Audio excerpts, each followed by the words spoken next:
Hi everybody, it's Vivek here from Meaningful Ideas, and I'm sitting here talking with my good friend Kajan, who I've known for many years. And Kajan works with kids, and so the two of us are going to talk about that. You know me, I talk about parenting, that's all I can talk about. When I'm with people and someone walks up to say, "Oh, what are you talking about, Vivek?" I'm like, "Guess." Yeah. It's always parenting. So Kajan, tell me how you interact with kids. What's your... Sure. So I'm an educational assistant. So what that means is I work in the school board with special needs children. And it varies the kinds of needs that I work with. Sometimes it's behavioral, sometimes it's more developmental. A lot of times it'll be autistic children, but it's not only autistic children, it's a lot of different things that you run into. And yeah, so we've met before, and we've shared our ideas, and it was perfect that like I would run into you because a lot of the ideas that you presented to me have been super useful in my work. How so? Like what? Just the approach, really. Like I find that a lot of the times the behaviors that I deal with or that I see stem from like a very coercive kind of interaction between the adults and children.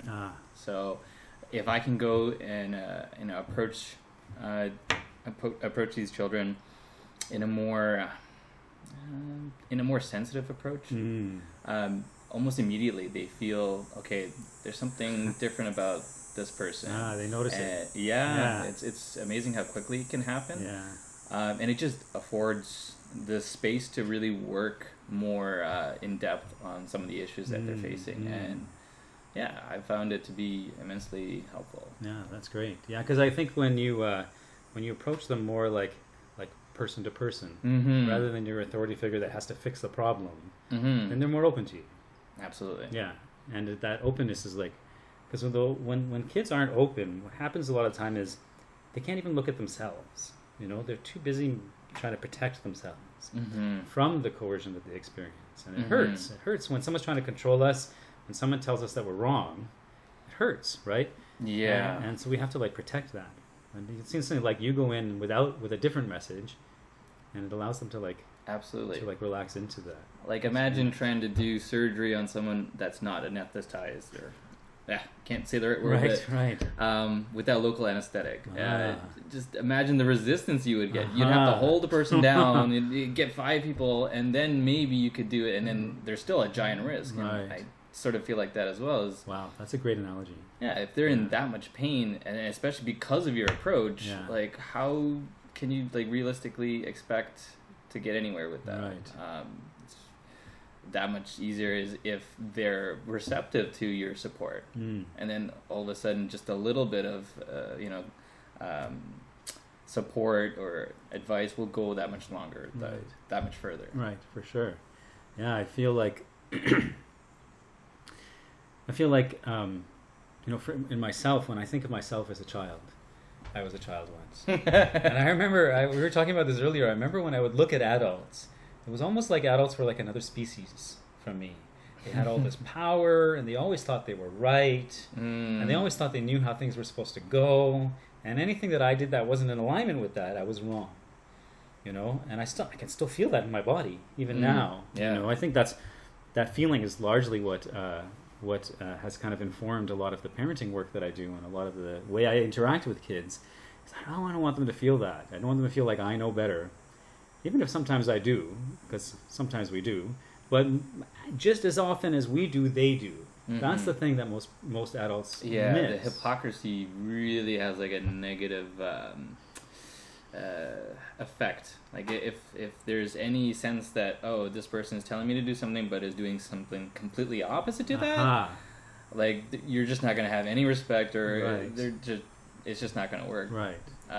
What is this saying? Like the kids will pick up more on what you do than what you say. Like it's very true. They see what you're doing more and take that more to heart than what you say. Right. And who you are as well. Yeah, what you do and who you are. That's why our relationship with ourselves is so primal in all of this. You know, like we can really ignore that. Yes, that's very true. Yes, working in my capacity, it's very. I constantly have to check in with myself and how I'm feeling, because emotions get high sometimes, especially dealing with very tense situations. And I'll find that I'll have an attachment to a certain outcome, like, oh, I really don't want this kid to cause this disturbance or to hit that other student, and I take it almost not almost, I actually do take it, oh my gosh, I let this happen, and there's this personal judgment, and sometimes that's a positive, because then, okay, yeah, I'm empathetic, or there's some connection to this person as opposed to me just not caring what's happening. But keeping check on that, like, especially if it goes negative, if I'm feeling frustrated or angry at this child, like, that's not a place where I can do something productive from. So I really have to be honest with myself with how I'm feeling and address that before I can even begin to think about trying to help the other student, to help the student. Right. Well, like you said, the other student. I like that, because you put yourself in that same frame with them. Right? You're not some other being. Yeah, I really like that. Was a great slip of the tongue. I like that. And it's so true too, because like sometimes, whether I'm successful or not, like, especially if I'm successful, like if I've helped them in some way, or I've helped handle the situation, thinking about it afterwards, a lot of the times it's more progress in me than with the student. It's like, oh, did I handle that well, or how could I have done that better, or where did I make a slip? And it's like, my focus isn't entirely on the student. Like, yes, the student is important, but I want to know that I'm doing my part as well as I can, and so that means constantly checking to see where I'm at. Right, I like that. It's like that. There's a self-evaluative mindset. During the thing, it sounds like during it you're evaluating yourself, and after it you're evaluating yourself. It's like both. Absolutely. Yeah, I appreciate that, and a lot of parents ask me, it's like, Vivek, I get angry and I can't help it. It just comes out. And I lose my control. What do I do? How do I work with that? So, like, you have an experience where you experience challenging behaviors regularly as part of your work, and it clearly is going to trigger something in you. How do you manage that? How do you work through that? In the moment, I would say trying to minimize what it is that I need to do. Like, not everything needs to be accomplished in that moment. I don't need to save the entire world or fix all the problems in a flash. What is it that I need to accomplish, and especially if I'm emotional, like, let me just keep it at a minimum. And then afterward, let me process these feelings, because I know I feel charged. Like, you can feel it physically. Right. And so unless I feel that calmness of, like, okay, I've understood it, I know how I want to approach it, or I know how I should approach it, I know that there's that work that needs to be done. And if I'm angry, like, I have to, like, own up to the fact that, yes, like, okay, something about this has me upset. What is that? It could be that I'm not meeting the expectation that I'm placing on myself. Okay, do I need to reassess? Is that expectation reasonable? Am I placing expectations on this child? Is that reasonable? And just recalibrating. I think there's just that whole thing of being aware that you have expectations is huge, because they can be unconscious, and then when they're not met, we just feel like life is out of our control. Yeah, and initially it might be unconscious. Like, I might just have a sense that, like, oh, this should happen this way. But as I explore that further, I might realize, oh, I'm attaching my, effectiveness as a professional to this, like, how I've handled it. Okay. So is that true? If I didn't do this, or if I didn't handle this the way I think I should have, is that true? Right. And it's amazing, because so much of this, it's so circular or cyclical, because so much of those expectations and judgments come from how we were raised. Oh, absolutely. Yeah, because we were raised with this idea that you're worth more if you behave like this, act like this, and conform to certain expectations, and you're worth less, valued less, and given less love and attention if you don't. and then you're labeled with you're like this and you're like this and you're like. I'm sure the kids you work with have a lot of labels that they've inherited. Oh yeah. Yeah. And I remember this time years ago. I was taking a walk with a friend, and this must be more than 20. My daughter's 22, so this must be more than 22 years ago because she wasn't around yet. So it's probably 25 years ago. We were walking through a park, and we had stopped to swing on swing sets. Mm-hmm. And this kid came over, and so my friend got off the swing and to let this other kid have the swing. And he was like 12 or something like that. And he looked at me and he said, "You're swinging?" And I said, "Yeah, I like to swing." He said, "You want to race?" I said, "Sure, let's race." So we had a swing race to who could go higher, faster, right? And I won. I had the mass, and I had been studying the skill a long time. It's a very important skill to study. Mm-hmm. And of course, I passed the skill on to my daughter as well. And parenting priorities. Yeah. And so I won, and he was like so amazed because he was totally expecting to win because adults generally don't know how to swing. And so then we ended up kind of opened up something for us, just having that fun, and we ended up talking. Mm-hmm. And then he looked a little bit sad. I said, "Are you okay?" And he said, "No, I actually got expelled from school." I said, "Why?" He goes, "Because I brought a knife to school and I was threatening people. I was threatening kids and I was threatening the teacher." Right. My first response was, "Cool." The first thing I said out of my mouth. And my friend was like, "That's disgusting. You shouldn't do that." And I just looked at her and went, "Go." Walk away now.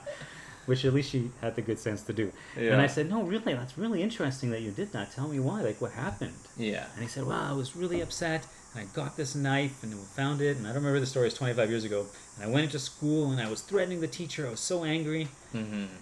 And I just kept giving him positive reinforcements for it. I said, "That's so interesting. It must have taken a lot of courage to do that. And what were you feeling at the time?" And then he started talking about I was angry, and I was feeling like the whole world is against me, and I just need to fight back. Mm-hmm. And eventually what came out was he was being really seriously beaten and abused at home. Right. And he had never really been able to talk to anybody about this. And all of a sudden, all of this stuff started spilling out. Mm-hmm. And he was like, "I didn't want to bring a knife to school. I didn't want to do that. But what else did I do? I didn't know what else to do." And we ended up spending like a half hour talking about this. Yeah. And then I think his mother yelled for him or something, and he went off home. Right.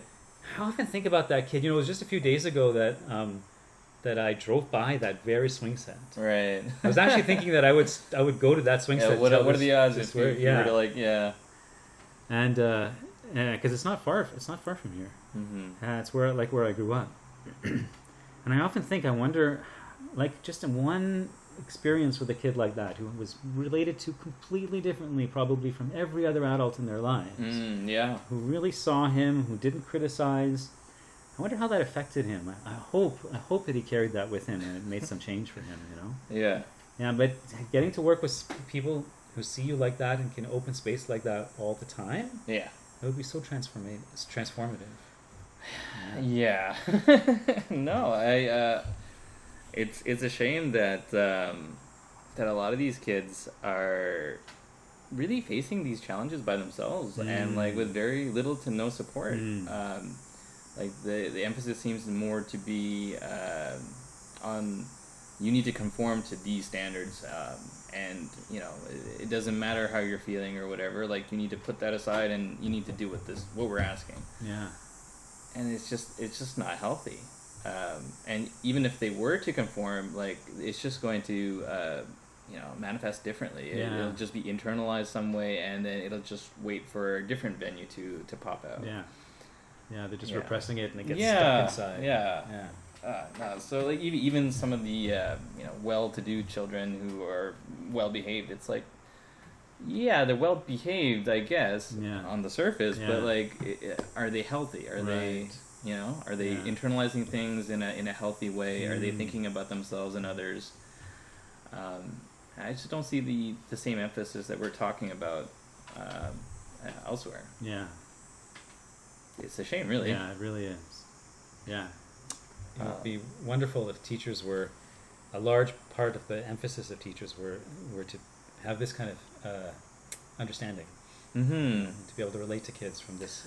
Given the fact that that's their job, they're there to help these children, and not to say that there aren't teachers that do that. There definitely is. Sure. For sure. But there is also the case where like the priorities are different. Like there's academic priorities, responsibility to, the administration or whatever policy that's in place.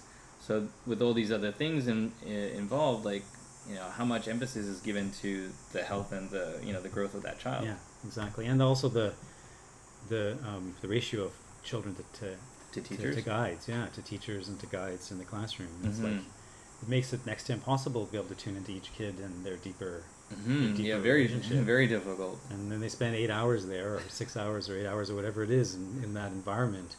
So much of their life, like, I've been hesitant to calculate the number of hours my daughter was in school, but I should get the calculator out and do that at one point. Fortunately, for most of it, I was there. I volunteered a lot when she was in school, and I influenced a lot of the school. I was in the elementary school. I was the school council chair for the whole time. Oh wow! And I assistant coached every sports team, and I was always in the music department. Like, I was always there. I could imagine you with like banners, like cheering the definitely. Sports. I was at every single game. I brought donuts to the office staff like once a week. That's very good strategy. Yeah, and so I really I think when I was involved in the school, I actually was able to influence the culture a little bit, because then the teachers would, once they kind of got to know me. Yeah. And knew that I was empathetic to their situation, they would watch how I would interact with the kids. Starting to see a theme here. Yeah. True, right? It's true. It's very true. Yeah. Yeah, it's the same pain that adults hold that causes us to disconnect from each other, that kids do. Absolutely. Yeah. Yeah, and that's the thing. So, like, these issues we think disappear or kind of go away as we grow and mature. We're older now. We know better, and we know that if we do this, we can't really do that because of this and this consequence. And yeah, to some extent, but the same structure is there if we haven't addressed it. Like the same fear of like reproach if we were to do something that doesn't fall in line with what other people think. Do we still judge ourselves on like our achievement or our failures? A lot of these things. Even myself included, like, I'm still struggling and working with it, and so, yeah, the illusion that adults know better, it's just not the case. Yeah.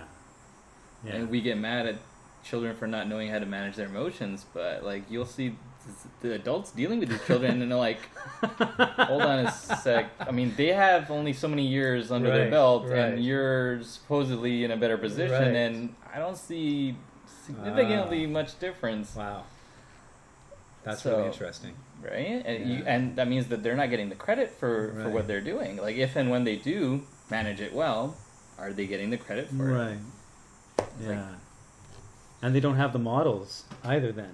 Right? If the adults are getting upset when the kids get upset, then what they learn is it makes sense to get upset. You just need authority and power in order to be able to feel that way freely. Right. Huh. Right.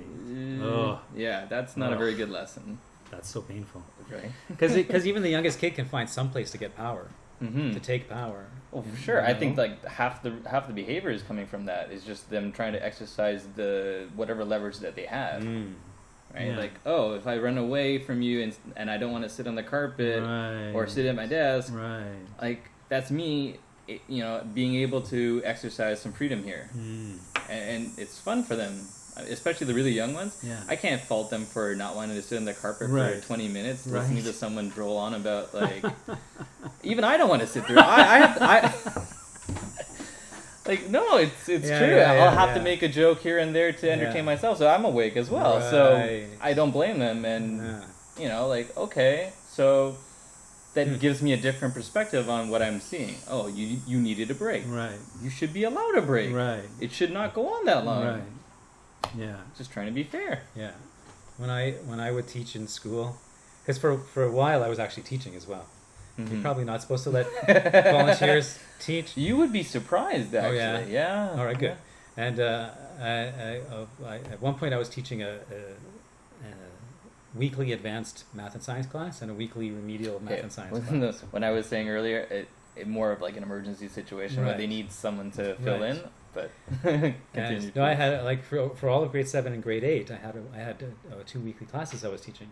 Sure. I was given an hour, and the kids that were struggling would all of them would leave their classes and come to me for an hour. Right. And the kids that were bored would come to me, and I would Google something university level math or something, and it's like, oh yeah, I remember that. And then I would go in and I would teach it, and we'd all be exploring all these different ideas. Yeah. It was really fun.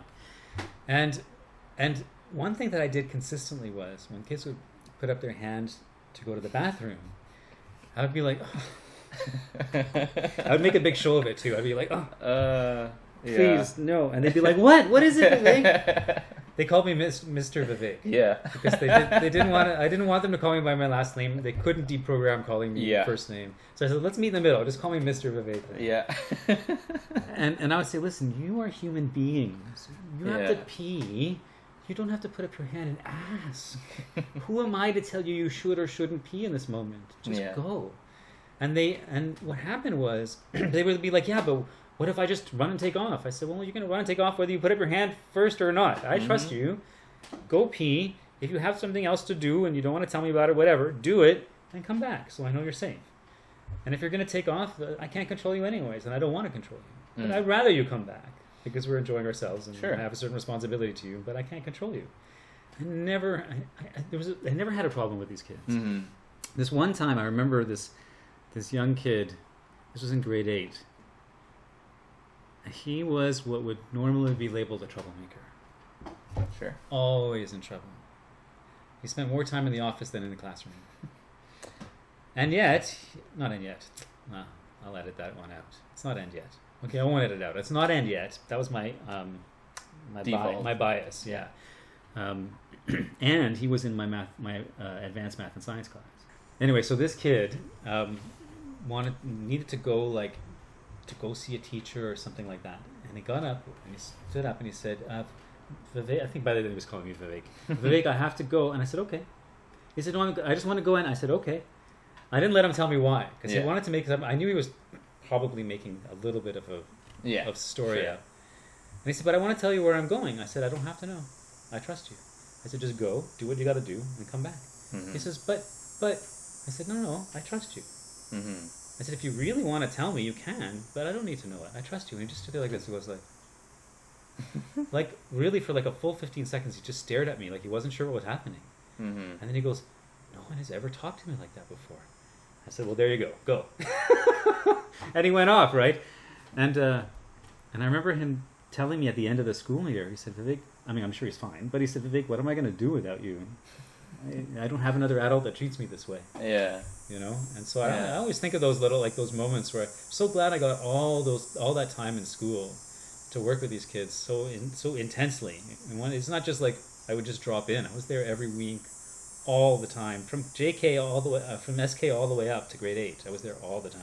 Mm-hmm. So I have really happy to have seen using these kind of methods.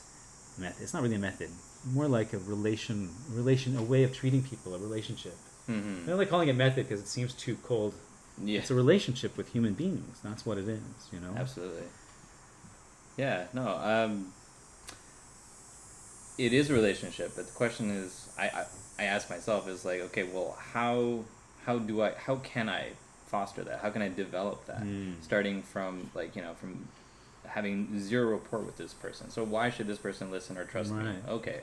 So how do I establish that trust? How do I build that relationship? And you said something interesting that I'm going to be thinking about for a while is the issue of autonomy and empathy. And I think that's and curiosity. Yeah. So I don't know if you want to kind of elaborate on those three concepts or or why or how they're pivotal in building that relationship. Sure. Well, autonomy is something that the desire for autonomy, meaning like a certain amount of freedom to be who we are. And I say a certain amount because we don't all have unrestricted freedom. Mm-hmm. You know, like you and I are sitting here. I have a certain amount of freedom over myself. Yeah. I'm not really free to like poke your eyes out. I know how. And I'd like to see you try and stop me. Yeah. But I mean, you have the freedom to do it, or at least attempt it. Right. It's not as though I would welcome it. And it's not a freedom that I really want. I mean, I want to be able to. I mean, we'd be able to protect ourselves, but I don't want to hurt you. Mm-hmm. You know. So that's why I say it's like autonomy has a certain structure to it. At the same time, the reason I don't want to the reason I don't want to hurt you is still coming from my autonomy. It's coming from my own value system. Mm-hmm. It's not coming because I'm afraid of what will happen if I do. Mm-hmm. I'm not trying to avoid a consequence. Right. I mean, kind of. I'm trying to avoid the consequence of acting out of alignment with what I think is deep and real. Right, and as opposed to you deeply want it, but you don't think it's worth the cost. Right. Yeah. Yeah, I don't want to end up in jail or whatever. Mm-hmm. And that's what a lot of people say is you have to teach kids consequences. Right. You know, the real world has consequences, but that's not. The real world doesn't operate as functionally as it does. However, we can debate how functionally it operates, but it doesn't operate based on everyone being afraid of consequences. It really doesn't. Yeah, that concept, I feel it gets glossed over and just taken like, oh yeah, that's how it works. Like, right. Wait a second, have we really like looked into this and thought about this? Does this actually make sense? Yeah. Or are we just saying it as like as an easy? Yeah. I think it is mostly that. Yeah. Yeah. I mean, my mother and I do workshops in prisons on a weekly basis. Yes, I've met your mom. She's amazing. She's amazing. And for 7 years, really her show, and I go in as her assistant and a guest speaker. Very much, yeah. And she's created this incredible course. It's a 6-week course, and it transforms the lives of the people that she works with. And those guys are very clear that the threat of ending up in jail doesn't alter their decisions. No. You know? No, and even with the kids that I work with, the consequences, you're going to be suspended or you're going to have detention or, whatever these consequences are, it's not affecting. Yeah. It's not affecting their behavior. They're not. It's not incentivizing them to do anything different. Right. And a large part of that is because a consequence is not taking into account this sense of autonomy that young people have. Mm-hmm. I want to feel agency over myself. I want to feel like I. Yeah, I just had a click. Yeah, I was just thinking that like they would rather have the sense of autonomy, and have to pay for it with a consequence like being suspended. Yeah. Than to lose that and not be suspended. Yeah, I had this parent I was working with a while back, whose kid had to take this medicine. And they were forcing the kid to take the medicine, and it was becoming a terrible power struggle. And he had to take it during the day or something, and so he would like run off. And the parents were saying to me, Vivek, he knows he could actually die if he doesn't take this, and he's still not taking it. And I said, that shows you how strong his need for autonomy is. It's so strong that even at the consequence of getting sick and dying, he's still fighting you on it. Yeah. So maybe you want to take that a little more seriously, right? Right. So what I do when I'm with kids is right off the bat, I see them as an autonomous human being, fully deserving of that right. Right. I don't know if the word right is right, but it's more like a natural condition. I think of it more like a natural condition of autonomy. That I don't have. I have got a certain amount of power as an adult, given to me by society, and with my own kids, I could have it like I have. Monetary power. I have access to resources. Sure, power. You have resources to leverage. I can't legally hit you, and I can legally hit my kid. Yeah. Well, no, she's 22 now, not anymore. But yeah, no. What you're saying is true. Like as adults or as older individuals, we have even just like physically speaking, we're physically bigger and generally speaking more stronger than a lot of than children. Yeah. It just makes sense. Yeah. So. Even if we're not actually going to use our physical strength on them, there is still that threat. It's like an underlying threat that, like, hey, you need to listen to me, and the way you say it with your tone and your stature and your, there is that underlying threat there. Yeah, and removing that is a shock to kids. Really a shock to them. When I interact with kids who have mostly had that experience with adults, and I don't come from that place, and they feel like this person is really respecting my existence, that if they say no, they're on my side almost. Yes, that's exactly what it is. That if they say no to something, that I don't insist. I don't remember the last time I insisted. I mean, sometimes, but sometimes it's necessary. Yes, we don't want kids to run out into the street. Let me say this clearly. We don't want kids to run out into the street and get hit by a car. Yes. We don't want them to touch a hot stove and get burned. And we don't want them to eat poison and die. I always say those three. Yes. I actually call it the run out into the street and get hit by a car touch a hot stove and get burned, eat poison and die objection.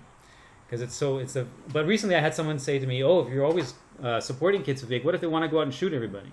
Yeah. So there's always another example of it. Yeah. But those are like the way extreme. Mm-hmm. But in everyday interactions, in all of our interactions, I really honor kids' sense of themselves. I reflect back to them that now the empathy part is, right? So empathy is about really listening and tuning in.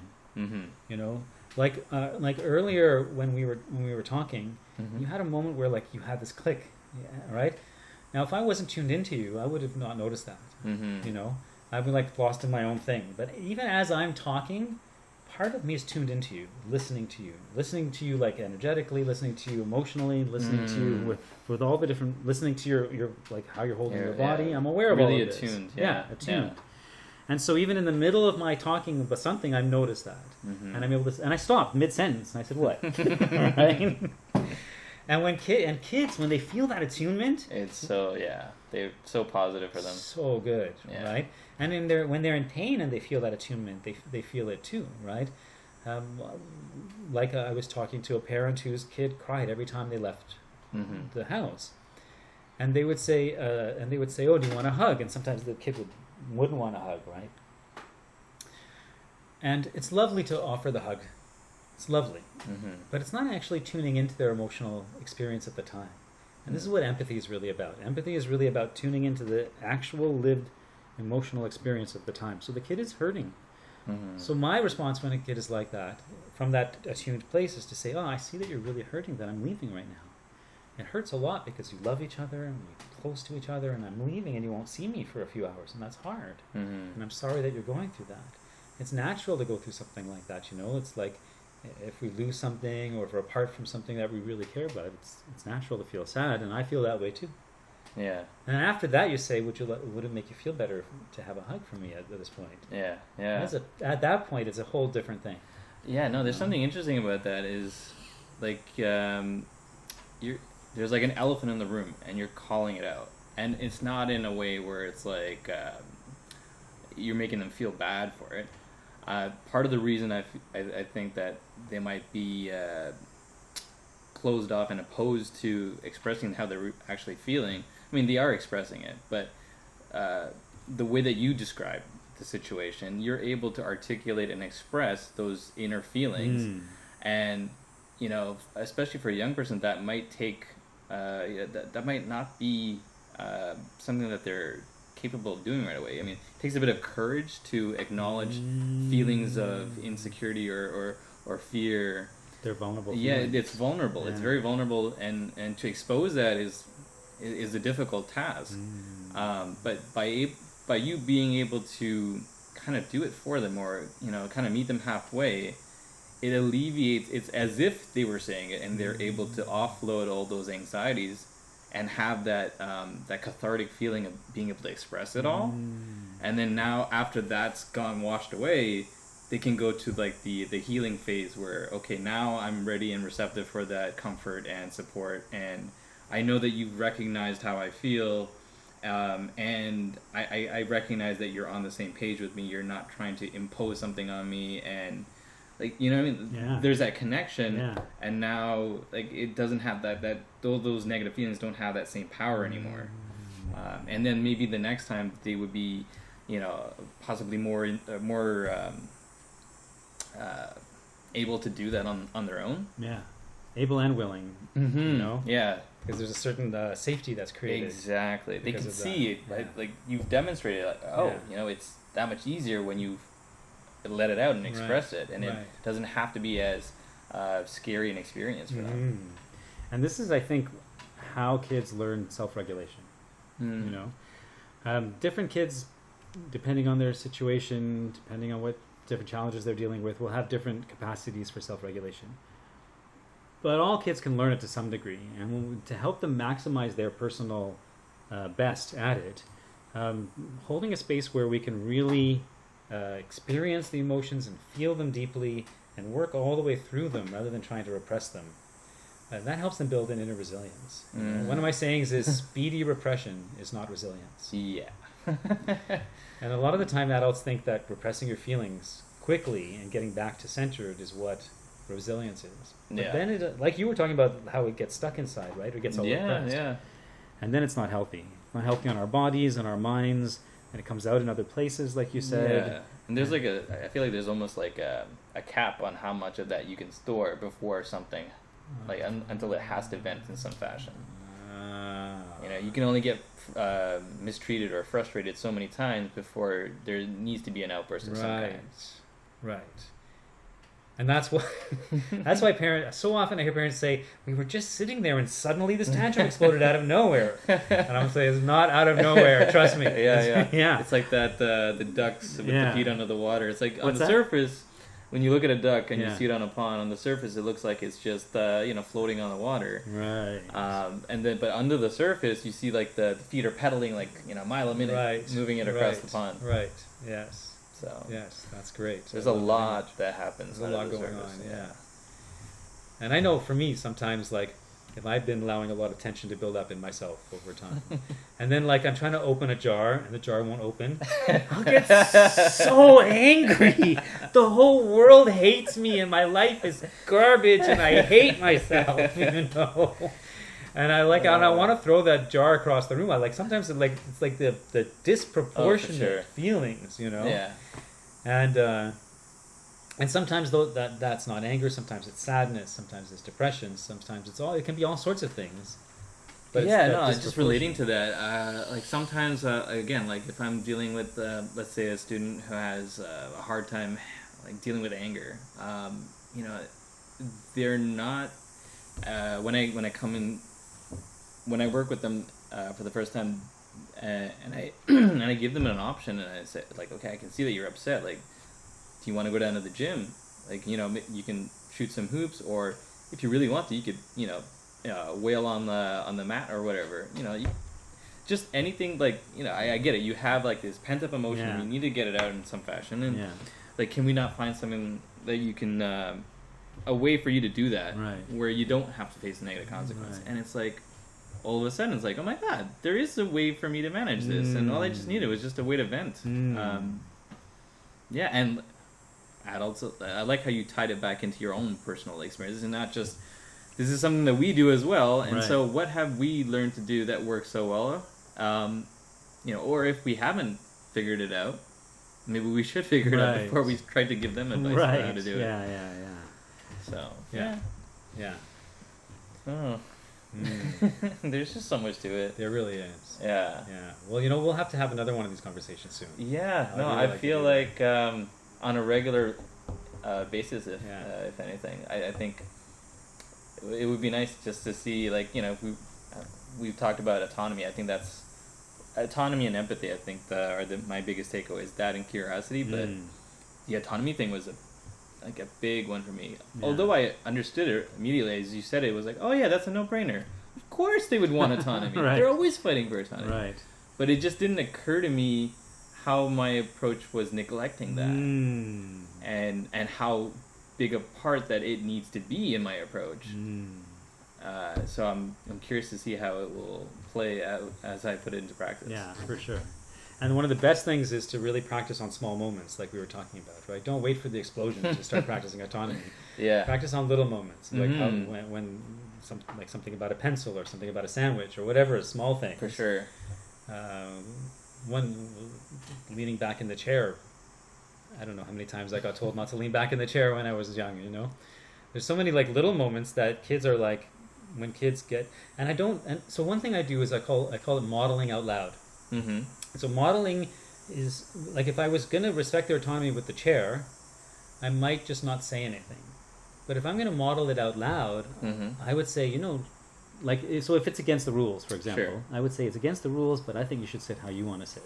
Yeah. So I would make sure I say that so they know that that's how I'm seeing. Or if they look at me sideways to see, is he going to say something? And I would make sure I really say, I really appreciate that you know how you're comfortable. And you care about your own comfort. And in an environment like this, you want to make sure you're comfortable. You're doing something that seems very logical to me, young person. No, I agree completely that every chance you can to give them a little bit of credit for things that they're doing well, or where you're demonstrating an approach that's different, and there's like a benefit to that. the more we can recognize those positives, like it gives us credit for later times when, oh, okay, there's like a situation here where now, you know, you can draw on all those past experiences to give you some leverage. And yeah, because like in that difficult moment, there's not a lot that you can do, or I mean, there is a lot that you can do, but a lot of the work I feel happens in between. There's so much time in between those critical junctures that you know you want to be making full use of that. Yeah, my acronym is SMABO. SMABO. SMABO stands for Small Moments Affect Big Ones. Yes. Yes. Yeah, no, that makes perfect sense. Yes. That's exactly it. Yes. I think one of my books is going to be entirely about SMABO. All right, Kajan, well, it's been a pleasure. Yeah, no, thank you for so having much. me. Yeah, and we'll do this again. We'll learn more, Anytime. we'll do more, and then we'll come back and share more. Can't wait. All right. So please follow me on social media, Meaningful Ideas on Instagram and Facebook, and here on YouTube, where I have almost 50 videos now, and on Twitter, although I don't do Twitter much, and meaningfulideas.com is my blog. I would love for you to follow me. Do you have anything you want to plug? No, just you. That sounds good to me. All right. Thank you very much. Thank you.